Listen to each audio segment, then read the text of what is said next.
ਡੋਕੀ ਦੀ ਬਣਾ ਸਕਦੀਆਂ ਇਹਦੀ ਤਸਵੀਰ ਲੈ ਕੇ ਖਿੱਚ ਕਰਾਵੇ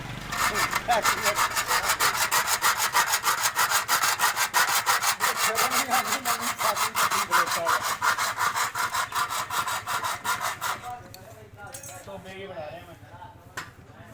0 मीटर बन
Oh,